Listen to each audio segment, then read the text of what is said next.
And it's noon. Hi there, everybody.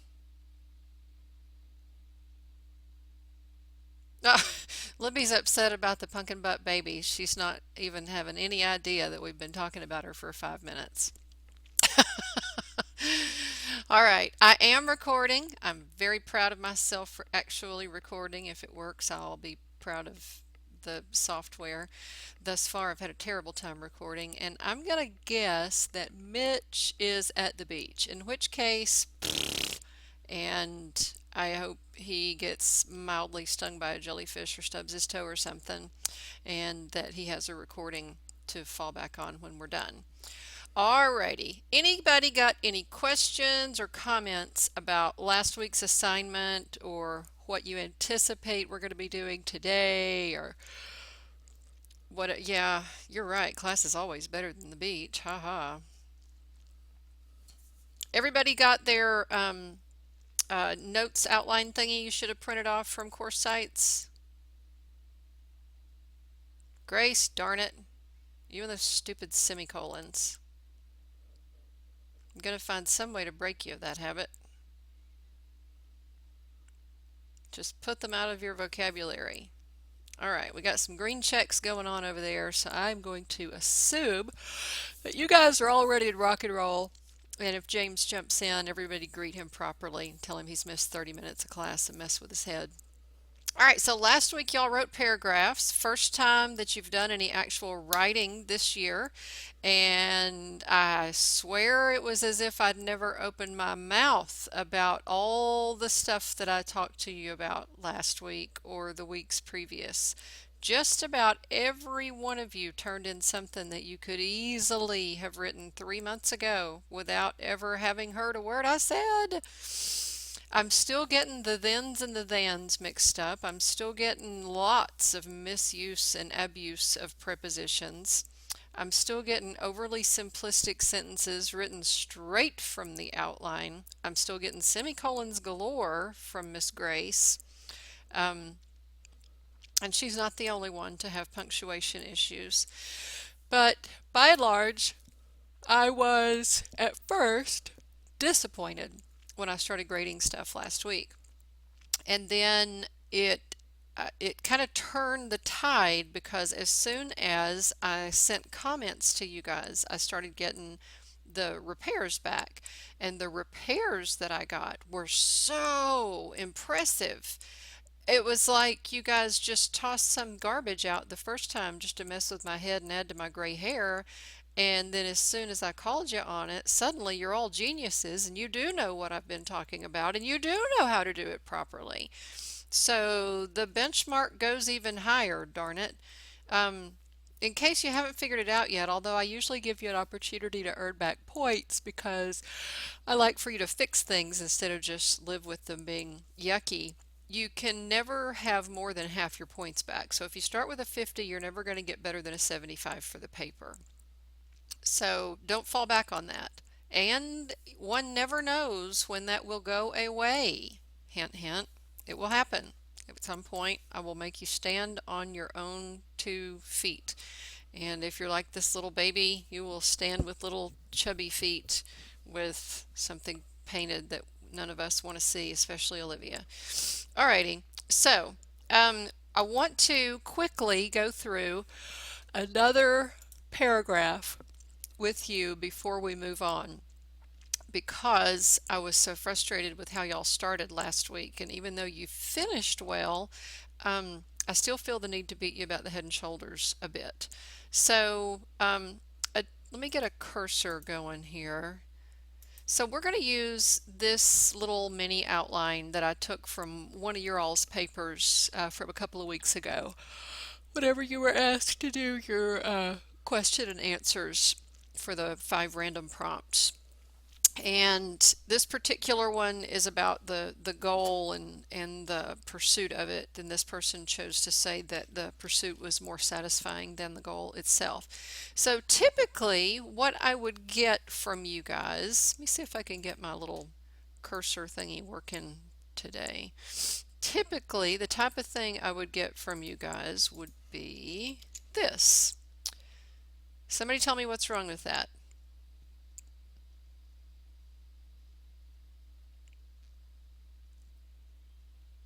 Go ahead, Isaiah.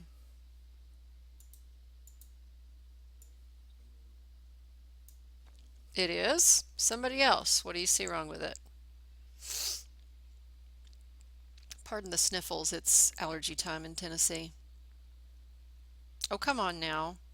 After all the fussing I did last week, let's not let Isaiah answer it twice. Surely somebody else has something that they can point out that they don't like about this.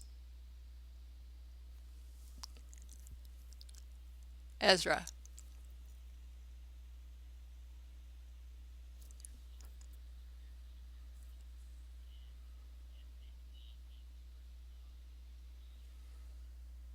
Okay. How about the fact that it's a question? Any of you guys try to start your paragraph with a question last week? Pretty sure at least one of you did. It's very common for y'all to do that, and I fuss and fuss and fuss over it. It's almost never a good idea. Every now and then you can do it well, but in general I frown on it and I discourage it because it's one of those things that's so easy to fall back on that young writers do it because it's so easy to fall back on and they don't really grow into good writers. And I'm quite sure it was you, Grace. Everybody knows. No, I'm kidding. I won't tell you. In fact, it's probably a mishmash of two or three and some of my own stuff thrown in. Who knows? But the question is very common from you guys, and I want you to get that out of your little minds. That's a no-no. Here's another possibility of something very similar to what I would get from you guys had I given you this prompt to start with. Your first sentence would be, I think the pursuit of the goal is more satisfying than its attainment. So what's wrong with that one? Hope.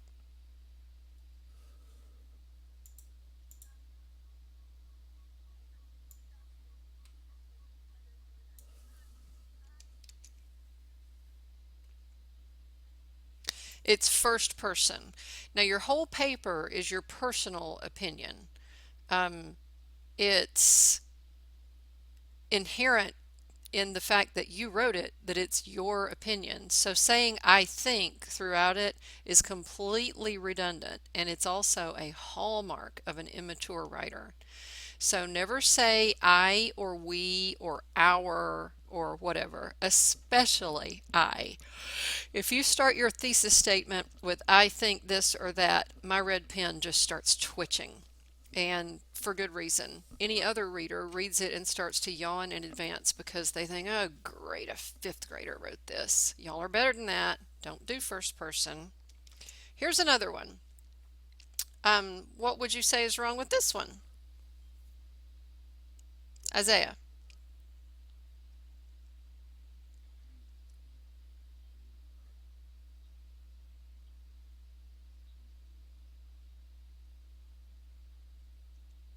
I'm not understanding you, Isaiah. Are the rest of y'all having trouble understanding him? It's like he's cutting in and out.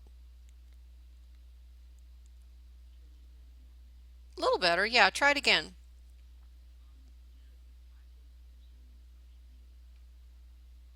Oh, okay. That's very good perspective. I hadn't even thought of that. I was just looking at it as something super simple. Grace.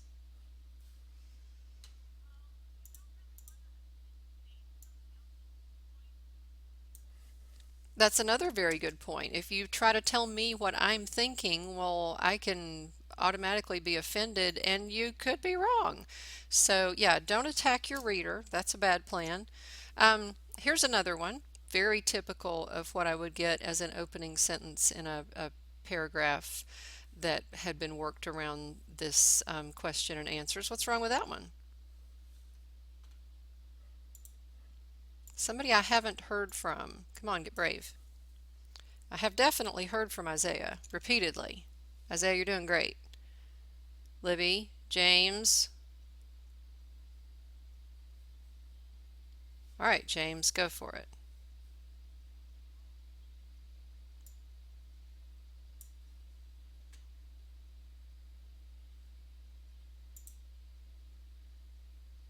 Okay. Um, Either way, I guess that's just preference. Can't think of a reason why one would be superior to another. Isaiah, what do you say? It is very simple. It's just writing straight off the outline. Remember, when we're working on, especially at the question and answer level, I've taught you guys to keep it super simple because you want to be able to keep it all in your head easily. If you have something really complicated, it's harder for you to manage to keep it in your head and really understand it. So at that level, it needs to be very simple. And of course, we always want to write directly, but we always want to also consider that we want to sound like a mature, respectable person as opposed to, great, some kid wrote this. What do I care what they say? So you want to make sure you don't start with a question, you don't start with first person, and you don't start with something super obvious. Please, I beg of you. So if that's what we're not supposed to do, let's think about what we are supposed to do. All right, so if you are starting, darn this thing, why is it not working well? Let me try this one more time. It's a lovely tool. It's quite frustrating. Okay, here we go. I don't know why it insists on making it gigantic. One of these days I'll figure that out. I did try something this week that I hoped would make a difference, but apparently it didn't. Anyway, so there are three ways that I could come up with off the top of my head that you could think of doing your introductory statement. One is to bring your reader in with some sort of image, and we worked on that last week. Now the silly thing has decided that it wants to be a little text box. So this is one way that we could do this if we wanted to bring our reader in with a vivid image. Remember, we're saying, why is the pursuit of a goal more satisfying than its attainment? You can see that up in the top left. And so what I came up with is toddlers commonly hurl themselves to the ground in full-on tearful tantrum in an attempt to get what they so desperately desire. Adults sometimes retain this unhealthy focus on the prize, failing to mature into an appreciation of the pursuit itself. So that is a vivid image, a descriptive sentence, if you will, that gives your reader a place to hold on to. They've come into a specific conversation. They know what's being discussed. They know kind of where you're headed with it already, even with just that. And then if we were going to make a statement that contrasts with our thesis without being insulting or accusatory, as you also brilliantly pointed out, you could say a 4.0 GPA, the perfect spiral pass, a home of your own. All these worthy goals merit great value as they dance in our minds, yet little thought is given to the satisfying journey between us and our prize. That kind of gets your reader thinking, gets them started down the path. This is introductory stuff, and you want to do it in a way that establishes the topic but also is interesting. You want to get your reader involved in what you're doing. You can also use a relevant quote. Several of y'all chose to do this last week and did a really nice job of it. I was impressed. Michael Card famously sings about the joy of the journey, echoing the scriptural sentiment of contentment found in Hebrews 13:5. The Christian would be wise to heed these admonishments because the pursuit of the goal is far more satisfying than the prize itself. Yes, Grace and Isaiah, you guys did a really good job using your quotes. They can be overused, they can be used in a cheesy way, they can be used in a super obvious way. If you're writing about, the pursuit of the goal being more satisfying than its attainment, and you find a quote that actually says the pursuit of the goal is more satisfying than its attainment flat out, that might not be the best choice. It also would be a poor choice if you were um, just so desperate to find a good quote and use it that you got sidetracked and wound up actually using something that didn't really apply except in your own mind after you made two or three leaps. So if you want to start out well, one of these three is usually a good idea. You can probably come up with others. These were just three that came off the top of my head. But if you're struggling or if this is something that's difficult for you, one of these three is a place to start and something to experiment with. So I like the third version best. I'm kind of a quote girl myself. So I'm using that as our intro to this paragraph that we're writing about the pursuit of the goal. And now we need to get from there to point one.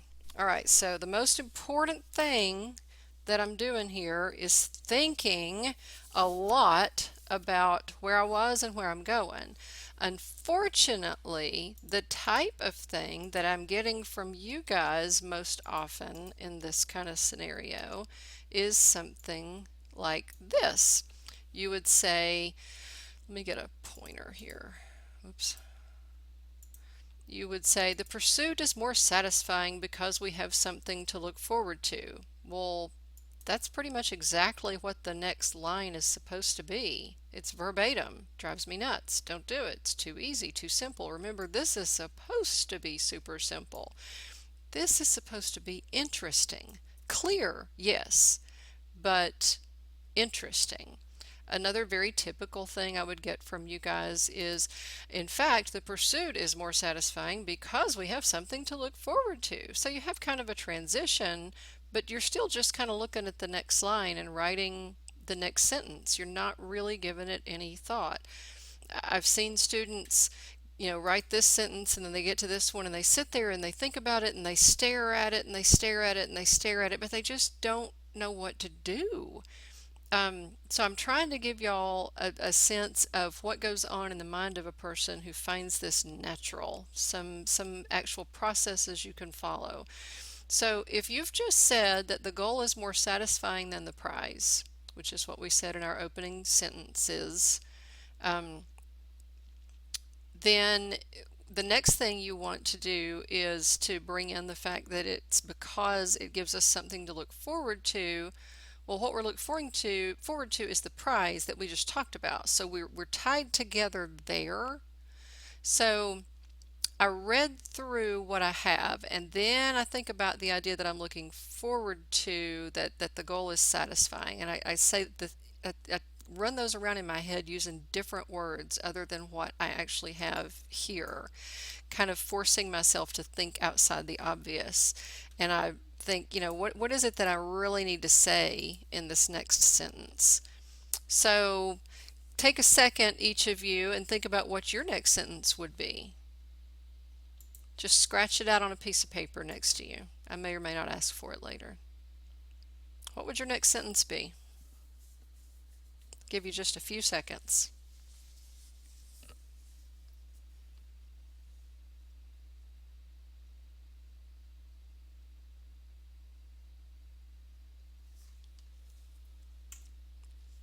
All right.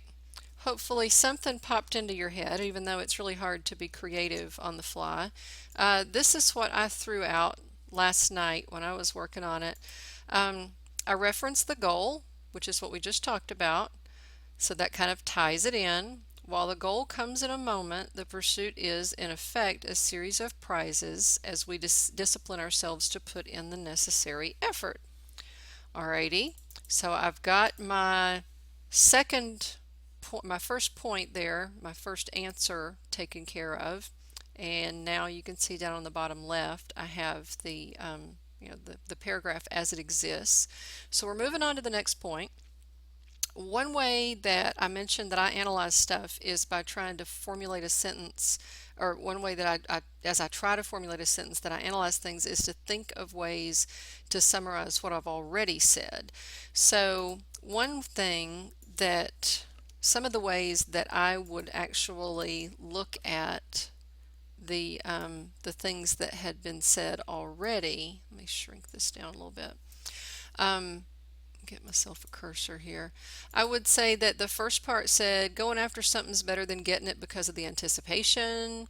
Getting something isn't as cool as being satisfied with yourself for the labor you put into it. I'm kind of summarizing this whole deal in my mind. I'm thinking about where I am, where I've been, what I've been saying, and this is the way that I had it playing in my head. And the next thing that I have to say is this second point here.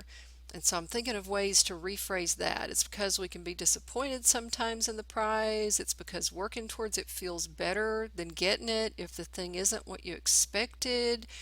So I have all these things as I try to figure out how to get from A to B about the pursuit being better than because of the anticipation to it being better because the goal sometimes turns out to be a flop. So I read through what I just wrote, the whole deal, and I'm going to spare you that, but I would be doing that in my mind if I were actually writing it. And what I came up with then next was here. And the vision built up in one's mind often exceeds reality, leaving only the satisfaction of a job well done. Okay, so I should have given y'all a chance to try that one. But having not done so, I've failed, so y'all get out of that one. And the thing is, whenever I started looking at what I have finished here, I actually kind of accidentally put point 3 in there as part of that sentence. So this last sentence covers both of them. So I'm pretty much done. So what I hope that you all had an opportunity to see as we went through this was that when we start with something simple outline, going forward, the dumbest thing you can do is just write the first sentence that comes to mind. There are strategies for introducing. There are kind of methods and strategies for thinking of how to get to the next sentence and making it something that isn't just exactly verbatim. And you can wind up with a pretty decent paragraph doing that. And I know that all of you are capable, all right? So we know how to write a generic paragraph, so to speak, and you know that a paragraph is a bunch of sentences with a goal. We talked about that last week, and we talked about an essay then being a bunch of paragraphs with one goal. So y'all need to work hard to get your brain into thinking the way we were talking about as you write any paragraph. And there are different kinds of paragraphs, so you need to kind of have a different mindset with each one. We talked a little bit about types of paragraphs last week. Can somebody tell me some of the types of paragraphs that we talked about? Libby Grace, I've not heard a peep out of you, kiddo.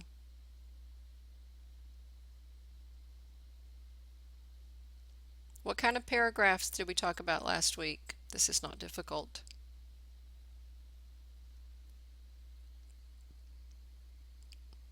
Somebody want to jump in and bail Libby out?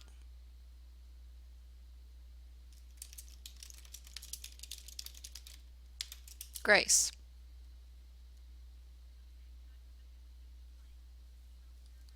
Yeah.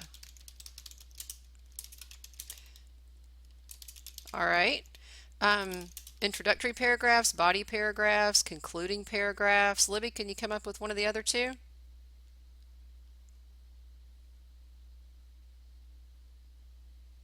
Olivia Grace, are you even there? At least we get a red X from you. All right. Anybody else? There were two more. Little harder than those basic three. Go ahead, Hope.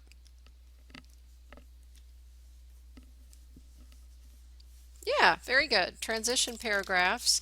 Y'all don't see those real super often, especially in a 5-paragraph essay because you only have the 5. But occasionally you run into a situation where you need an extra, especially for the introductory part of your paragraph. It's pretty common for an accomplished writer to spend 2 paragraphs on the introduction. They'll have one that is purely introductory that doesn't really lay out the thesis and define terms and so forth, and then they'll have a second one that kind of finishes the goal, but there's enough difference in the topic that they feel the need to separate them. And there's also just standalone paragraphs, which is what we did last week and what I just did. And the names are pretty self-explanatory, but with the idea that every paragraph has a goal, even if it's part of an overall essay. Remember that an essay is just a bunch of paragraphs. They're all working towards a goal, but each one of them will have an individual goal. Just like if we were all working on a ship, our overall goal is to keep the ship floating and going forward and whatever. But some of us might be, keeping things clean, and others of us might be keeping food prepared, and others of us might be steering, and whatever the job is to be done. And some of them are more important at other times, sometimes than others. So all your paragraphs have a specific job to do on the ship, if you will. So let's look at introductory paragraphs. Those are usually the ones that give y'all the most grief because they're stressful, because it's the blank page syndrome staring at you. By the way, let me encourage you, if you have difficulty starting, go ahead and just start writing anything to get past the blank page syndrome. And as you write, what happens is you'll actually be processing the material, analyzing the material as you write, and you'll probably wind up with a whole lot that you throw away and cut out and rewrite and so forth, but at least your brain is working. So never let the blank page beat you. It's just a piece of paper. Exactly. Never just don't write. All right, so the introductory paragraph has some do's and don'ts. First, we're going to talk about the do's. It has to get the reader's attention. Everybody knows that. We don't want to bore our reader to death. It also has to introduce, I can't spell, introduce and define your topic. We'll talk a little bit more about that in a minute.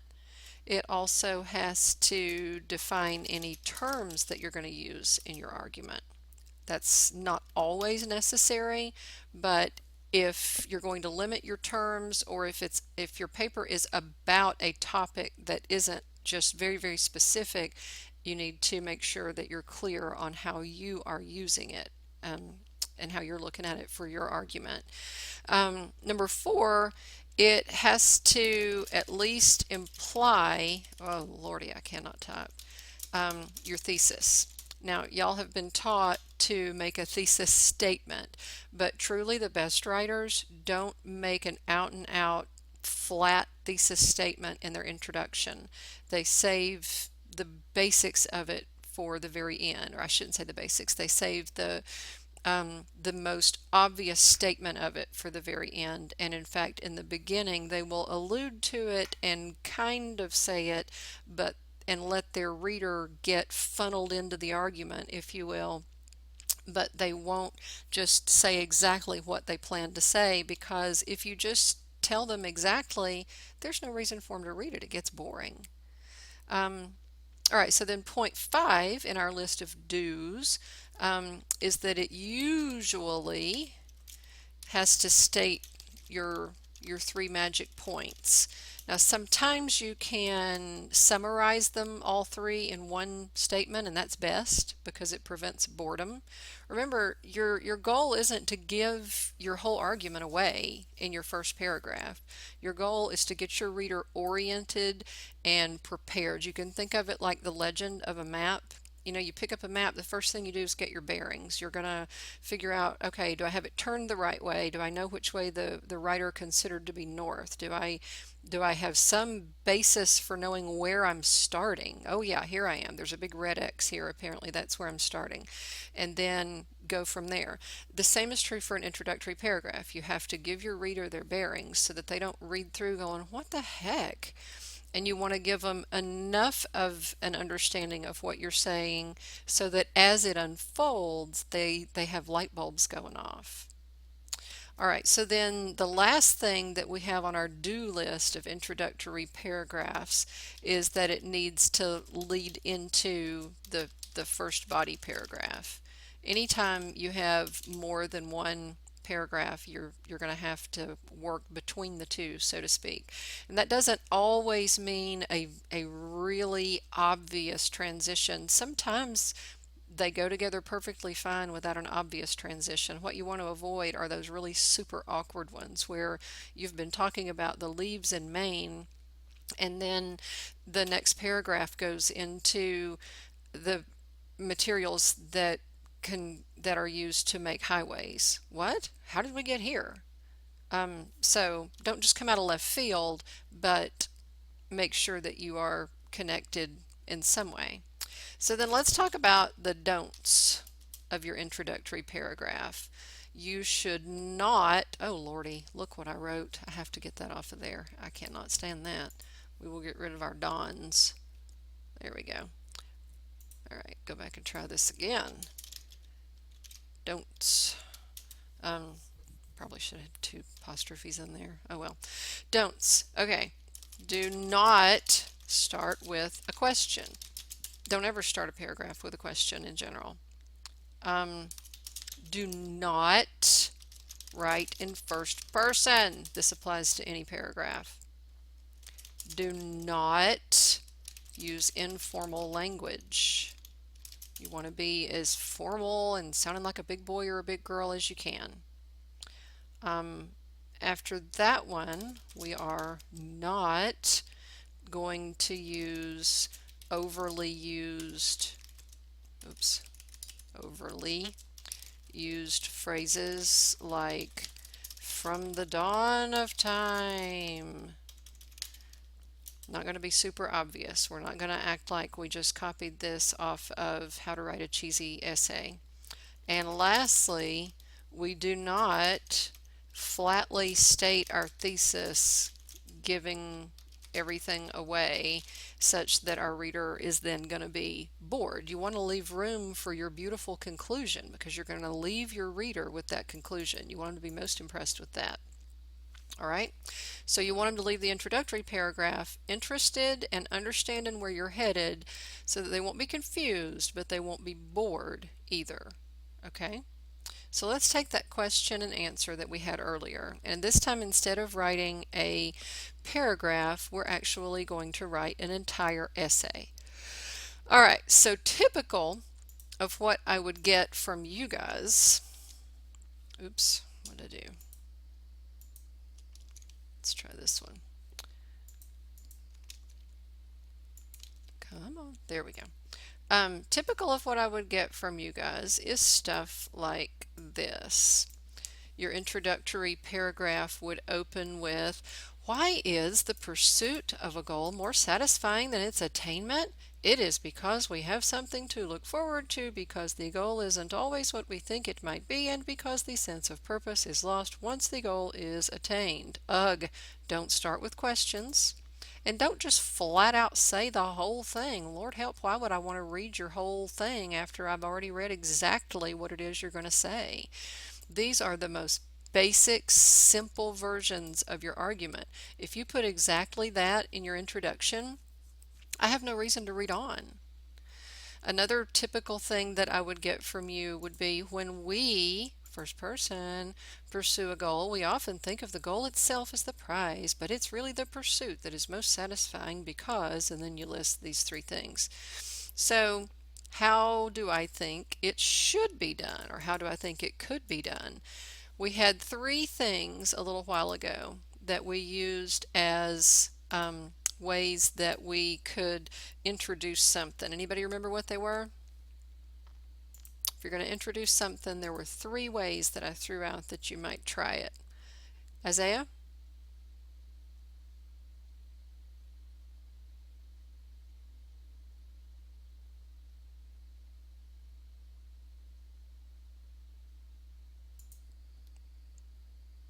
Very good. All right.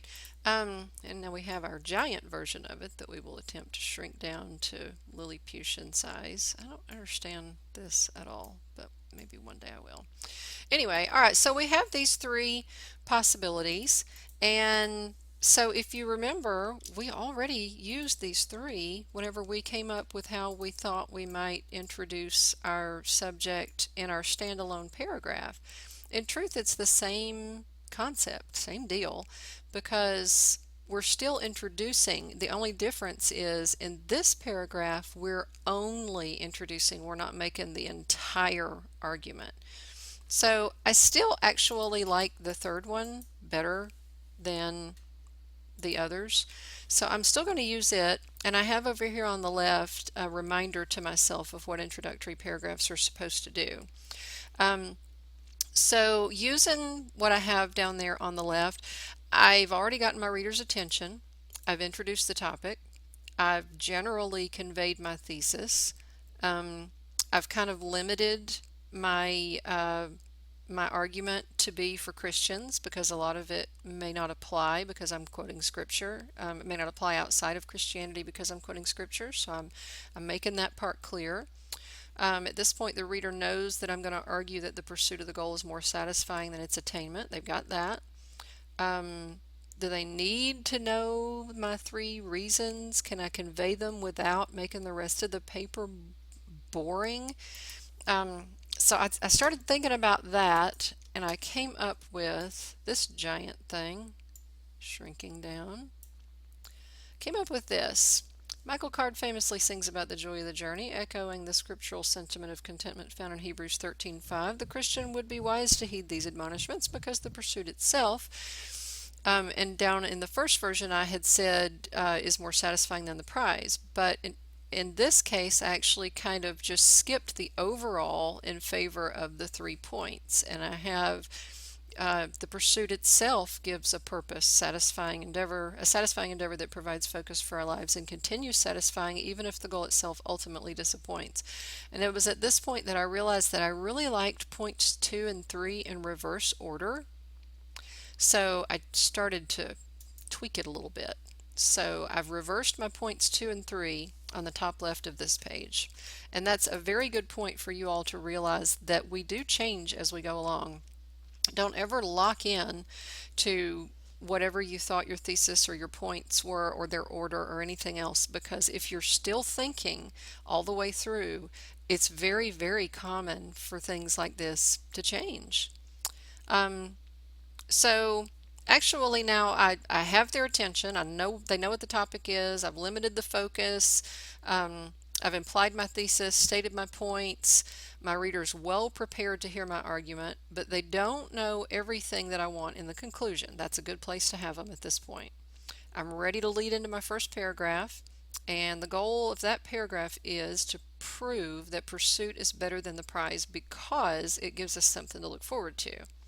Since I've ended with a statement about the goal, I'm going to just start writing the next paragraph and come back later remembering that and make sure that I don't need to tweak it a bit to make it lead in better. Don't get hung up on I have to have a major transition here. Just kind of have it in your mind as you go forward, and then when you come back for your revision, you can realize at that point whether or not you have a problem and need to tweak some things. So because you guys have been trained to have a topic sentence that tells the goal, 3 examples, facts, and then a concluding sentence that reiterates the goal, the kind of thing that I would typically get for a body paragraph from you guys, we've already got our intro paragraph, it's up here on the right, but for our body paragraph to prove this first point that it's because we have something to look forward to, typically what I'd get from you guys would be something like this. Get this where you can actually see it. Having a goal to look forward to makes the pursuit very satisfying. It gives us hope. It motivates us. It keeps us energized. So we can see that having something to look forward to proves that the pursuit of a goal is more satisfying than its attainment. Now, there's nothing horribly wrong with this paragraph, really and truly. You could gripe that it has some very short sentences, but very short sentences can be used powerfully by very good writers. That's not a huge problem. The problem that I have here is that we have a topic sentence that is exactly what's in our mind to say, doesn't use any creativity.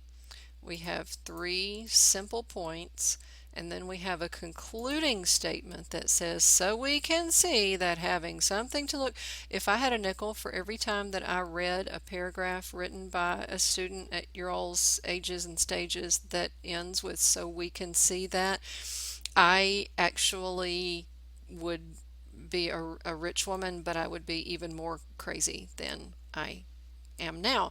Because, as James says, his imagination just died, because there's no imagination there. It's garbage. It's not thinking. This is why I jump up and down with you guys. When you were in middle school, perfectly fine. Go back and write a paper for your 5th grade teacher that has this, and they'll say, oh, you got it. You know you're supposed to introduce it, give your 3 points, and then wrap it up. Good boy, good girl. Y'all are not little kids anymore, and you can do a whole lot better than this. Let's look at what our introductory, or I'm sorry, not our introductory, our body paragraph needs to accomplish. If that's not it, what should it be? All right, well, a body paragraph. Oh, dearie, let me see what happened here. All right, sorry. I was signed into course sites, and all of a sudden it was giving me that message that I was about to be kicked out, and it demanded top priority. All right, um, body paragraphs. Body paragraphs must, well, they must have a specific goal.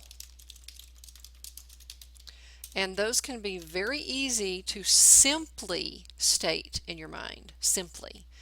Remember, that's for the in your mind part so that you're analyzing it well.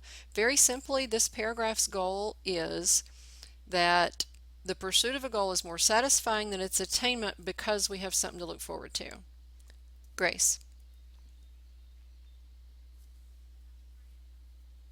Oh, okay. I didn't know the space bar would do that. That's very clever of you to find out. Um, and Isaiah just tested it, didn't you? Oh my goodness. Everybody go ahead and test it. I know you're all dying too. Oh, only if raising your hand was the last thing you did. Interesting. Okay, well, that's curious. All right, so when you get ready to write your paragraph, you got to know your goal. Remember, you're not going anywhere if you don't have a goal. The quickest way to go nowhere is to have no goal.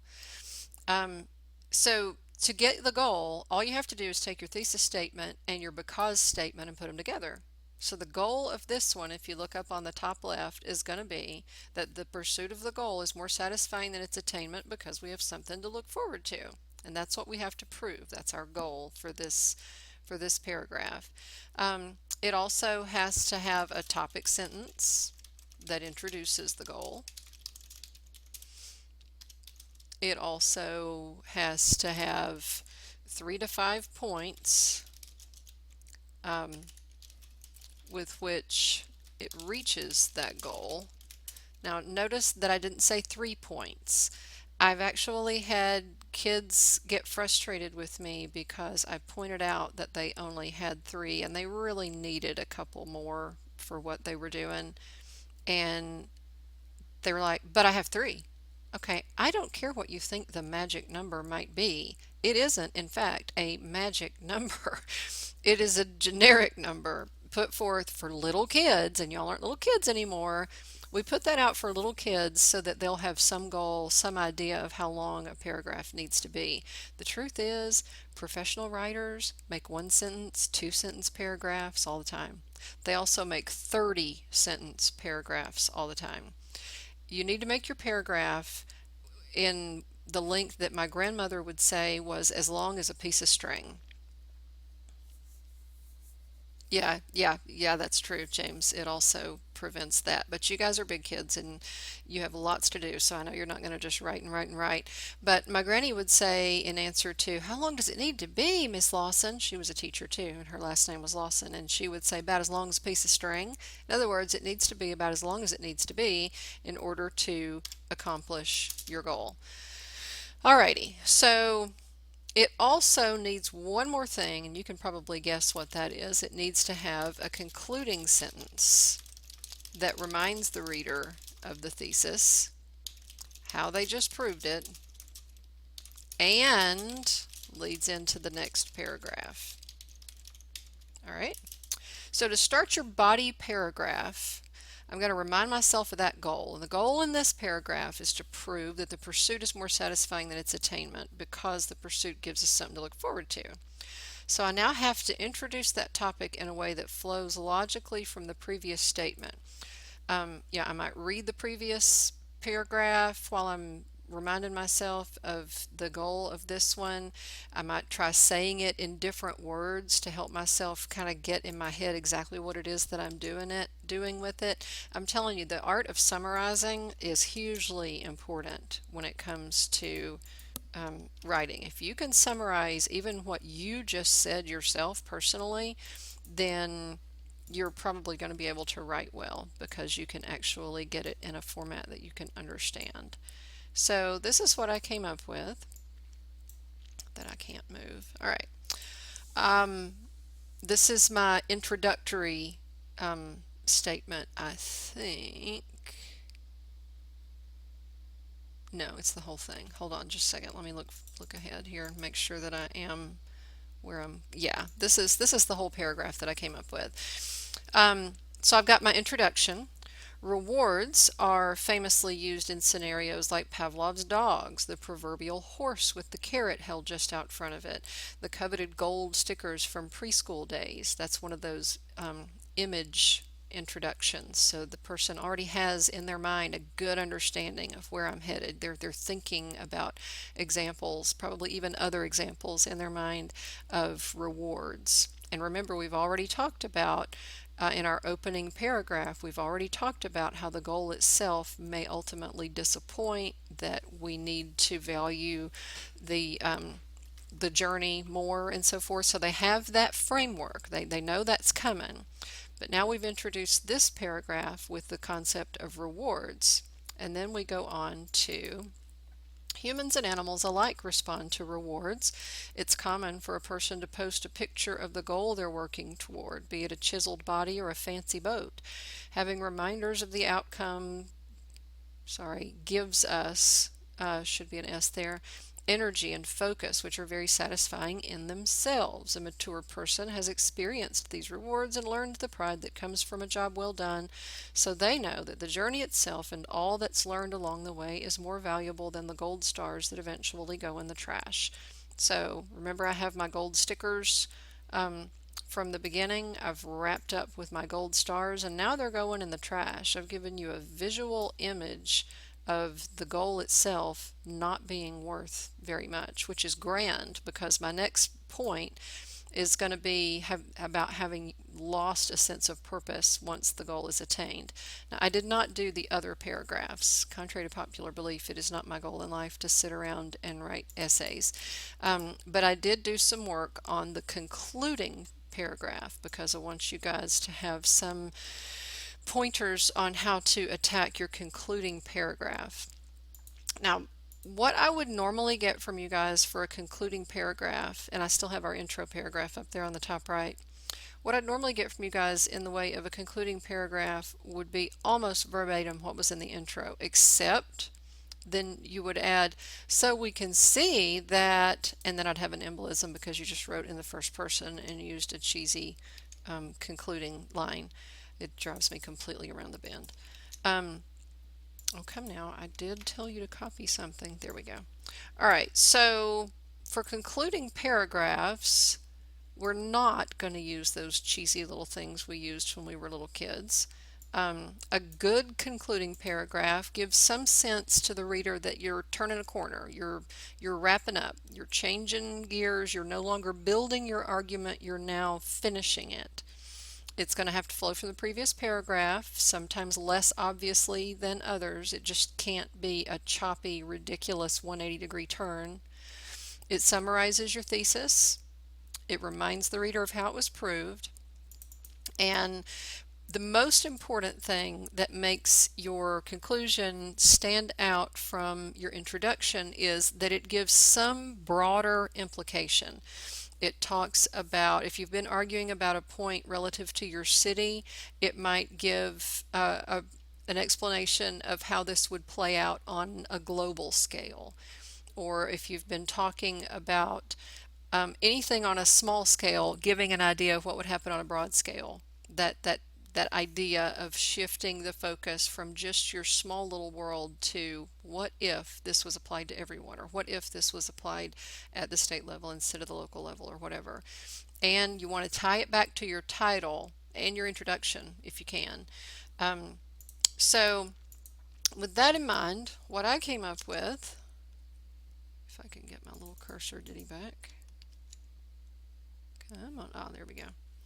Is this. Now remember in the beginning I had something about scripture.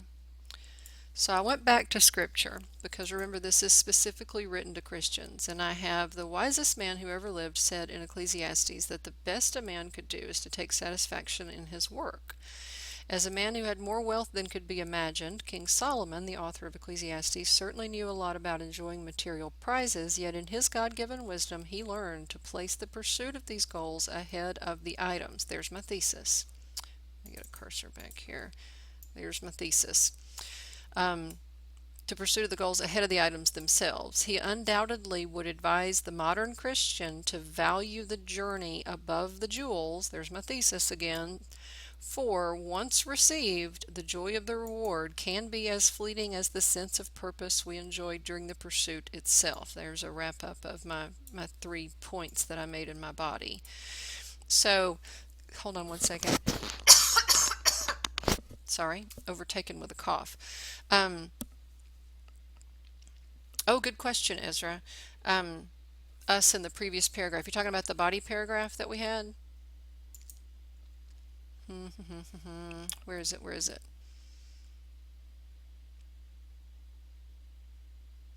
Fourth line. One, two, three, four. Ah, okay. Having reminders of the outcome give us energy and focus. Very good. Um, it is technically writing in first person. It is more generally referring to kind of a universal thing. And the way that we get around that problem is instead of saying, you know, we can see that hot dogs are delicious. Um, Rather than write that in first person, you can use the universal approach and you can just say hot dogs are delicious. Or if you can't get around using some kind of pronoun, you can say one can see or it can be seen. So what I could have done here, um, having reminders of the outcome gives one energy and focus, and that would have been even better. So us is there because the writer is part of every one world. Yes, yeah. So this use of a first person wouldn't draw the same red flag as it would if you said, I think. That's the big red flag. No, no, first person. So yeah, there is the everyone worldly point of view because you're right. We're all part of one big world. It's almost impossible to avoid entirely. But you can use the tricks like it can be seen or one can see or just ditch the whole thing if you can at all and just say it like I did when I said hot dogs are delicious. Having one little us is not going to be a huge deal. Starting a paragraph with I, that's going to get attention every time. Does that make sense? Does that help you guys understand why it's a no-no to say I and we in first person and all that, and how you might be able to get around it when you run into those situations where you are identifying with, the general populace? Is that unclear? Is it confusing? Is it, oh my goodness, Mrs. Baird is breaking her own rule? Or is it, oh, okay, now I see how I can manage this? I guess since I just said both, green checks and red X's aren't really helpful. Give me a green check if you're all good with this, and a red X if I have blown it and you need further instruction. Ezra already told me. Okay, very good. All right. Sorry I didn't see that before I left the slide. All right, so here I have come up with a mock version of a final paragraph. It goes back to the scriptural thing, and we can't see how well I turned the corner or flowed from the previous paragraph because the previous paragraph doesn't exist, but we can assume. It does summarize the thesis. It reminds the reader of how it was proved, the 3 points. It doesn't just say them, just like they are here. That's so boring. It does give a broader implication in that it talks about um, the generic the general idea of valuing the journey above jewels. It gets me a nice try. If you give a red X, no, you have to do them all 3 times. Ha ha ha. Um, and I've tied back to the title by using the scriptural reference. This isn't necessarily the most perfect example of writing you'll ever see. I tossed it out in just a few minutes, and very good of Ezra to catch a mistake. I do make them, and it's usually a really good opportunity to show you how to get out of your own mistakes because we all make the same ones when we write. The title of this one, oh, probably would be Joy in the Journey, something like that. Um, I didn't put one on it. I did give it a little thought. I thought about writing the whole thing, but I just ran out of time. But I think Joy in the Journey would work because we've got that in Michael Card's song in the beginning, and then I reference Journey at the end and Joy. So I think that that's what I would do. And that way I've tied my title, my beginning, and my ending all together. And anybody who reads this is going to come away being challenged to consider the value of the pursuit versus the value of the goal. Questions other than that? All right, so I've gone through another example of how to use your outline and write without being super obvious fifth grade level, which is our goal for the year is to get out of fifth grade level. Um, and I know you guys are capable because whenever I criticized your stuff last week and you went back and redid it, man, oh man, did you do a good job. I was so impressed. I was bragging to my husband. He's used to me sitting here pumping myself in the forehead going, oh my gosh, shoot me. I hate grading these. These kids are driving me nuts. They don't listen to what I say. I was on a cloud nine. It was great. We've talked about types of paragraphs. In particular, we've talked about introductory paragraphs, body paragraphs, and concluding paragraphs, and some strategies for actually making those come out well. So, anybody got to guess what your assignment's going to be for this week? Isaiah? Grace says it's an essay. What?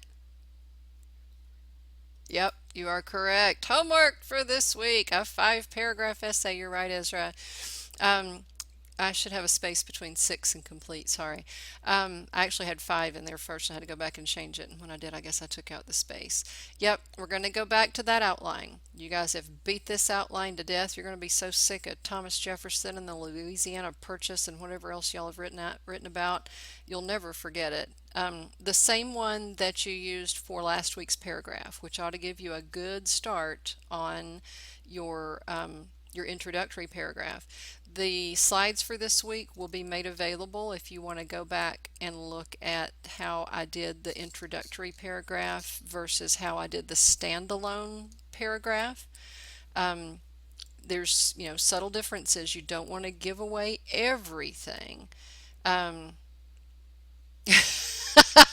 yes, word economy is difficult, but it's a worthwhile challenge because it really forces you to think and evaluate.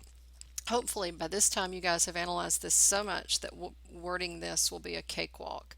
Um, I will probably personally come to your house, kick your door down, and stomp your toe if there's any first person or question marks or thens in place of thans.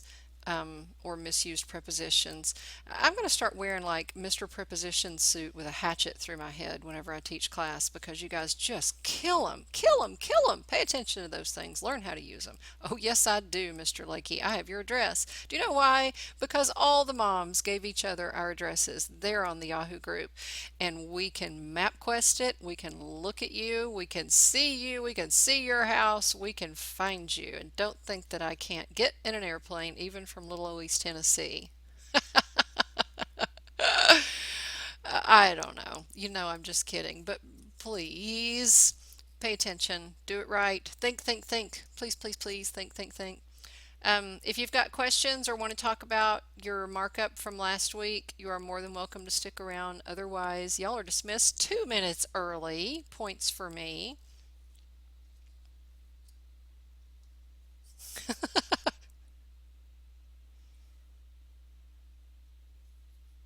I did go to a speech and debate tournament once. They invited me to be a judge. I liked the food. That's true, Ezra. You're exactly right. But I have a feeling that his mother would help me find him because if I wanted to kill him for a valid reason, she'd be pretty excited about me getting him too. So, I think you guys have nowhere to turn. You're just sunk. You are forever destined to be available for killing. Y'all have a good week. Happy writing.